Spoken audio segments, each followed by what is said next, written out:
V'hinei yesh beis deos. Now there's two opinions. Uvo bepardes ubesefer mareches elukus perek ches that are brought in pardes and mareches elukus. Aleph shayu bechinas. Aleph du partzufim. Chalko al chalko. The first is that they were one concept and then they were divided into two. The amru shayu, and they were, the machlokas was about this perush. The amru shayu shnei מאורות mamash, and they said there was two actual luminaries, ela shayu shneim nityasim el rachmim, but both of them leaned towards rachmim. V'yosen beis bechinos, and how are they two concept then? V'mikol magam shneim shavin. But nonetheless, both were equal. Yishlomer, we can say, we can say that it's similar to the Perush on the union of Havaya and Elokim. Achshav yesh beis madregos. Now there's two levels. Aleph shiluv shem adnos b'shem Havaya. The first is the mixing of the letters of Shem Adnai with Shem Havaya, Shem Havaya Iker. That the main name is Shem Havaya. It's just Shem Adnai mixed in. Vukinyan Aliyos to Shabbos. That's the concept of the elevations of Shabbos. I guess everything gets included within Shabbos, just like the Shem Adnai gets included within Shem Havaya.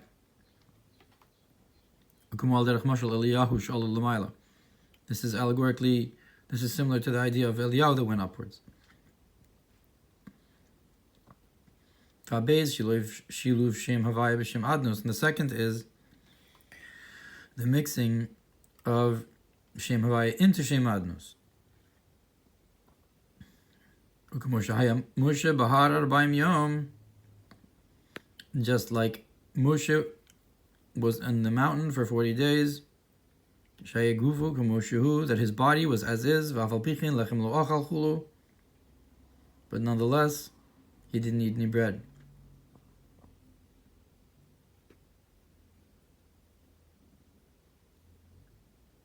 Meaning to say that he retained his physicality. I guess that's the shiluv havaya into the adnos, that the adnos is still prevalent. Meaning to say Moshe went up and Eliyahu went up. But the difference between Eliyahu's going up and Moshe's going up is that Eliyahu, his body is not visible, whereas Moshe's body still was prevalent. So when Eliyahu went up, it was more into the spiritual, whereas Moshe went up and he retained the physical. So therefore it was Shiloh Havaya in Adnos.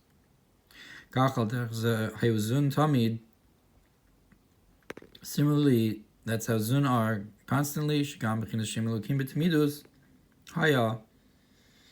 That you also have the concept of the name of Elokim constantly. In the way of the union of the mixture of Shem Havaya into Shem Adnai. Shu Gilui Shem Havaya Mamash, that it is actually a Gilui of Shem Havaya. Rakshanim Shechai Yidei Shem Elokim, only it's revealed through the name Elokim, Ashenkin Shem Elokim Achshav, which is not the case with the name Elokim now.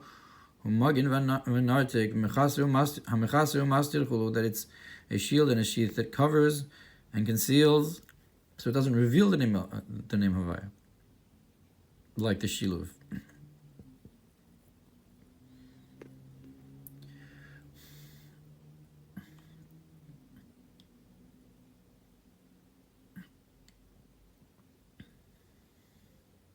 So we still didn't get the two opinions yet of the two Maoros and the Perush of that it was as one and it was divided into two partsufim.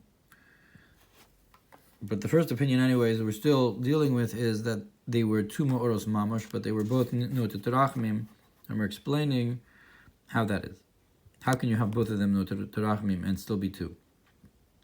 We just explained that it can be like the difference between this shiluv into that, or that shiluv into the other. Shiluv Havaya into Adnai, or Adnai into Havaya. Viewed and Ode, we can understand further al derech sheish bashbas harav letalmid beis minitzim zumim. Similar to how you have the flow from the teacher to the student in two ways, two contractions, two types of contraction. Halaf kishat talmid katan muchruch lahalim legamri mimenu amkus chochmaso. The first is when the student is young, is small, you're obligated to completely hide the depth of the intellect. You only reveal a small amount, like when you learn with a small child. That's a complete hiding. And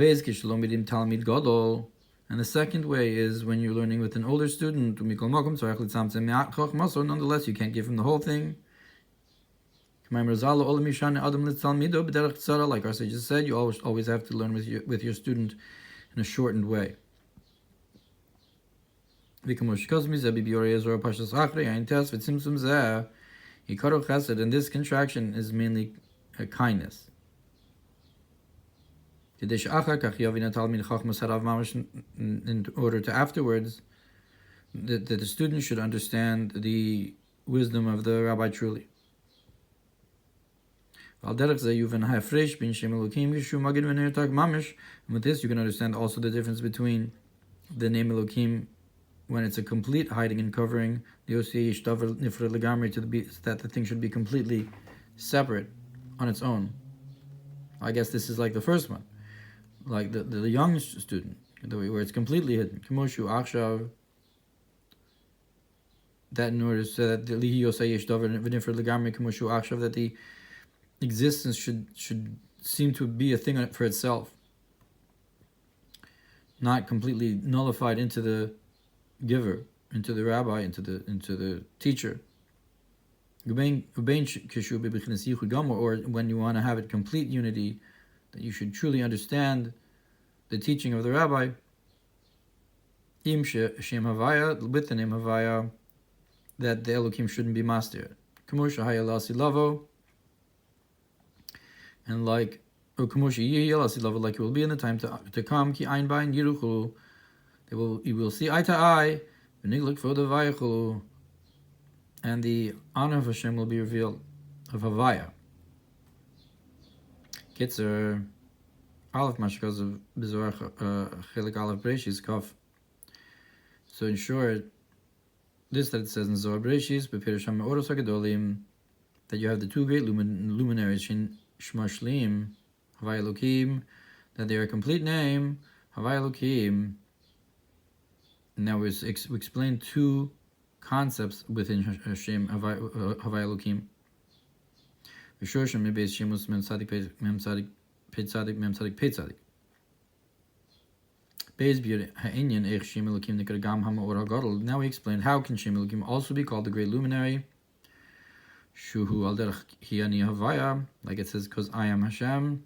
V'isi lechem le'Elokim, and I will be for you an Elokim. That Havaya will be the Elokim. Kenyan Havaya Elokim. Gimel u'mashayu shnei Maaoros, and this that you have two luminaries, Yishlomar, we can say al derech sheish beis madregus. It's similar to the concept of how you have two levels, Shiluv Adnus be'Havaya, Shiluv Havaya be'Adnus. One is the inclusion of Adnai into Shem Havaya, the other is like the union of Havaya into Adnus. That's the concept of Havaya Elokim are the two Maaoros. Ve'enyin shorsham mebeis shemos, and this concept that they're rooted in the two names of Mem Tzadik Pei Tzadik Shu Osios Shem Havaya B'chilufat Bash,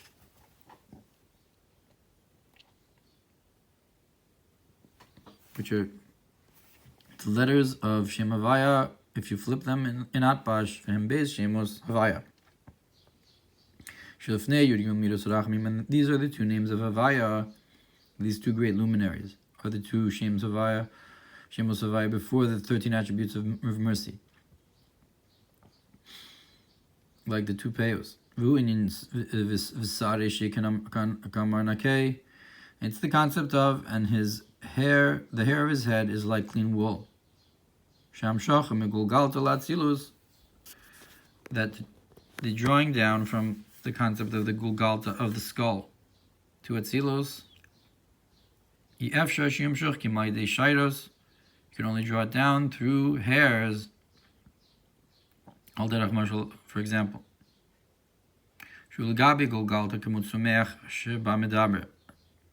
that in comparison to this concept of the skull, which is like this idea in Keser, it's like the concept of the grower in the speaker. So, right, so if you have the inanimate, the plant, the animal, and the speaker. So in the speaker itself, you also have these four levels. So the grower in the speaker, the plant of the speaker, is the hairs.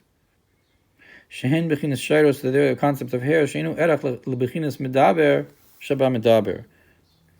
That you can't compare it to the level of the speaker, shu gulgaltu mochos tima atzma, which is the concept of the skull and the hidden intellect itself, hidden mind itself.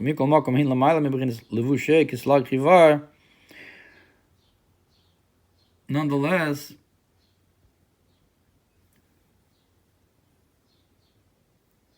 it's the hairs are higher than the concept of the garment is like white snow, which is the hairs of the 13 attributes of mercy.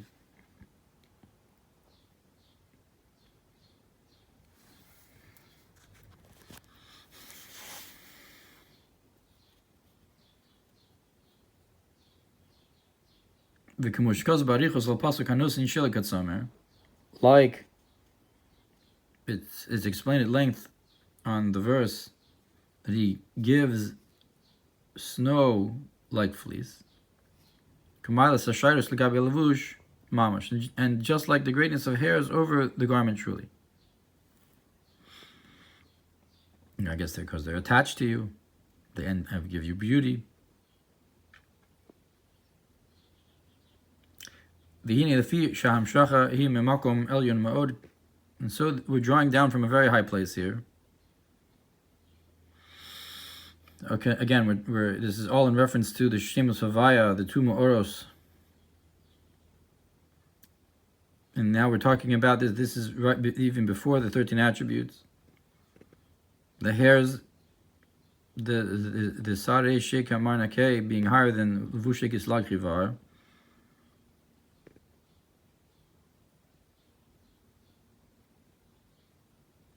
Therefore,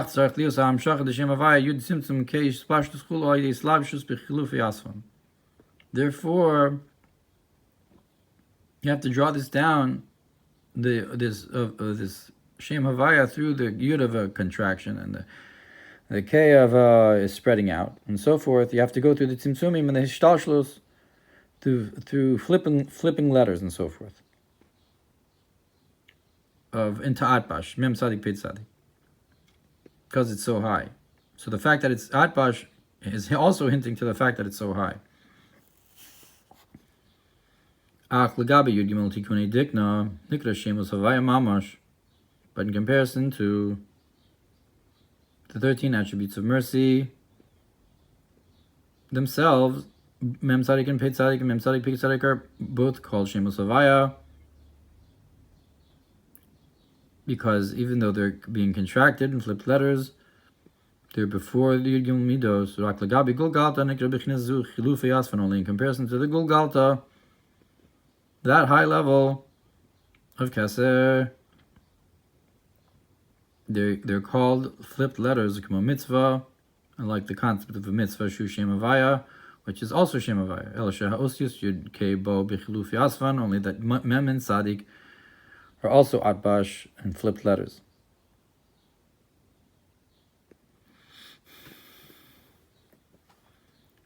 The Vav Kei are not. Like the Arizal says. Mikol Makom Milomayla Mebichinas Shem Elokim Shu Hester Yoser and Bechinas Chilufi Asvan the Havaya Mamash. Nonetheless, it is still higher than the concept of the name Elokim, which is an even greater covering than just flipping the letters of Shem Havaya itself. Nonetheless,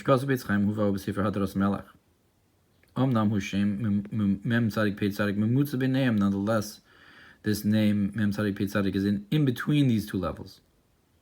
Lo Havaya Mamash velo Elokim Mamash, because it's not Shem Havaya itself, and it's not Elokim either.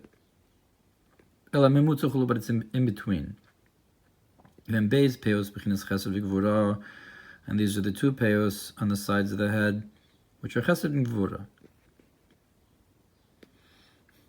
V'yu v'nal derech mashnis bor b'dibar ha'maskel ani de parshas tzitzis binyan shar binyamin zeh shar lehavaya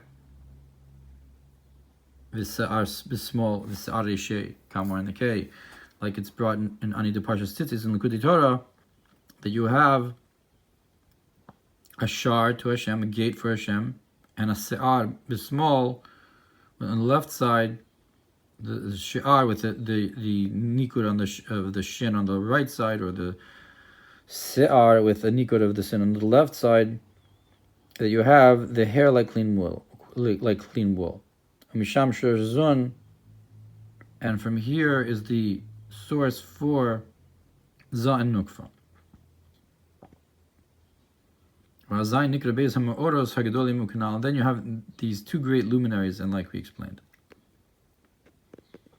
We can say, they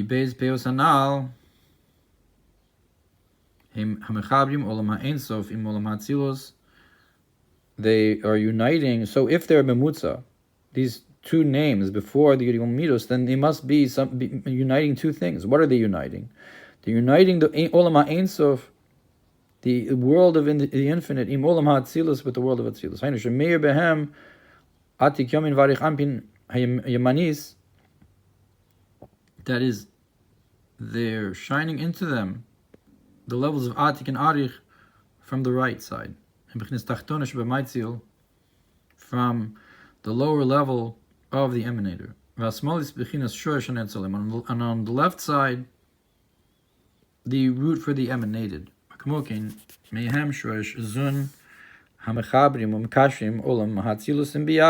And similarly, also from them as the root of Za and Nukva, like we're saying, like he brought from the Likutei Torah, Ani of Parshas Tzitzis, that have Shi'ar and Se'ar, meaning from the right and the left of the hairs. One is a gate and one is a hair, a concept of hairs. And that's the shorsh for Za and Nukva. And like we're saying here, we're talking about in Keser. And so too on the lower level, as the source of Zav Nukva. Which unites and ties the world of Atzilus into the worlds of Bria Yitzir Asiyah. Kitzer, so in short, Inyan Shor Zun Beis Shemos Havaya, so we talked about the concept of the root of Za and Nukva from the two names Havaya Shlifnei Yud Gimel Midos Harachamim that are before the 13 attributes of mercy.